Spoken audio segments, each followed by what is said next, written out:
Finally माझी बायको आली. कितीतरी वेळ वाट बघत बसलेलो. किती फेऱ्या मारल्या अशा टोटल तू? अरे बापरे, ते झाड पण एवढं मोठं आहे, त्याला फेऱ्या मारता मारता किती वेळ लागेल? अरे दमले बाबा मी. काय मागितलंस? काय मागणार? तुलाच मागायला गेले होते, काय दुसऱ्याला मागू? मला एक. चलो आपण आता घरी जाऊयात. म्हणजे सगळं सामान घेऊन स्वतः चालतो आणि मला तसंच माझी बायकोला एक तर नाचून विचारी तर जास्त कष्ट नको, म्हणूनच मला हा 7 जन्म पाहिजे असं. बाकी सगळं ठीक आहे, पण तुमची पण बायको असाच मेकअपचा पसारा काढून ठेवते का? किती काय काय काढून ठेवलेलं आहे बाहेर. तुला जर 7 जन्म मी पाहिजे असेल तर तुला पसारा आवरावा लागेल. 7 जन्म तूच हवाय, पण मेकअपचं सामान पुढच्या जन्मीपासून तेवढं फक्त जागेवर ठेवत जा, बाकी काही नाही.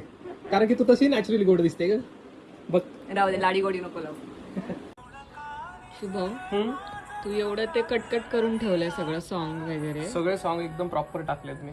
मला त्याचा अर्थ सांग ना. सॉन्गचा अर्थ काय या शब्दांचा?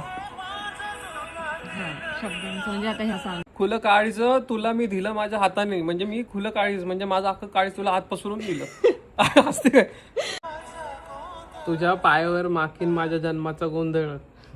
म्हणजे गोंधळ गोंधळ म्हणजे मला काय माहिती बघ, शब्द माहिती, शब्द महत्वाचे नाहीत, भावना महत्वाच्या आहेत. अरे मग तू कुठल्या भावनेने हे सॉन्ग ठेवलंयस बाळा? तसं कुठल्या नाहीये. भावनेने? गोंधळ तुझ्या पायाला चरणाला मांडलाय मी. ते जाऊ दे, मी अर्थ सांगतो. मला म्हणायचं काय आहे, जन्मभर मी तुझ्या सोबत आहे आणि तुझ्या माझ्या जे आयुष्याचा गोंधळ आहे ना तो मी मांडलाय. तो तुझ्यामुळेच आहे. आज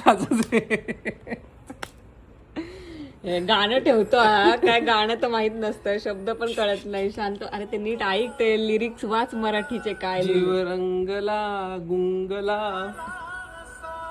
बुंगला सा पेरमाची आस तू